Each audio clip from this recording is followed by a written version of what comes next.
തൃശൂർ ഇരിങ്ങാലക്കുട സ്വദേശിയായ യുവാവിനെ അർമേനിയയിൽ ബന്ദിയാക്കിയതായി പരാതി. ഇരിങ്ങാലക്കുട പെരുവല്ലിപ്പാടം സ്വദേശി ചെമ്പിൽ വീട്ടിൽ വിഷ്ണുവാണ് അർമേനിയയിൽ കുടുങ്ങിയത്.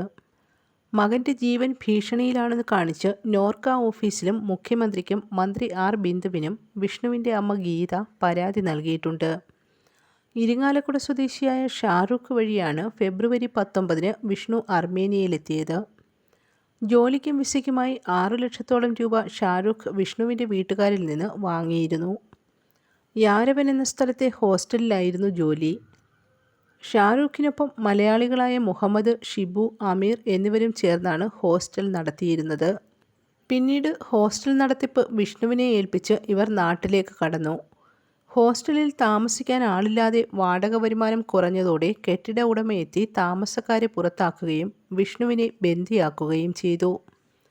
മോചനദ്രവ്യമായി ലക്ഷങ്ങൾ ആവശ്യപ്പെടുന്നതായും പണം നൽകിയില്ലെങ്കിൽ മകൻ്റെ ജീവന് ഭീഷണിയുണ്ടെന്നും അമ്മ ഗീതാ മുകുന്ദൻ പറഞ്ഞു.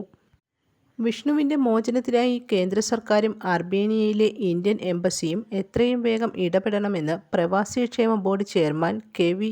അബ്ദുൽ ഖാദർ ആവശ്യപ്പെട്ടു. നാട്ടിൽ നിന്നും 1,50,000 രൂപ കഴിഞ്ഞ ദിവസം അയച്ചു കൊടുത്തിരുന്നു. ഇനിയും 3 ലക്ഷം രൂപ കൂടി ഇവർ ആവശ്യപ്പെട്ടുവെന്നും വിഷ്ണുവിൻ്റെ അമ്മ ഗീതാ മുകുന്ദൻ നൽകിയ പരാതിയിൽ പറയുന്നു.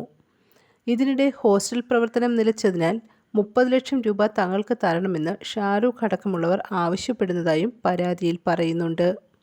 News desk press Malayalam.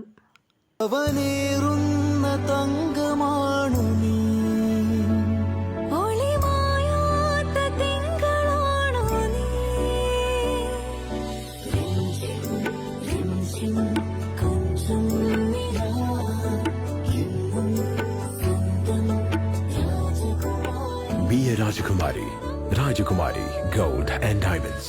The trust of Travancore. Rajakumari.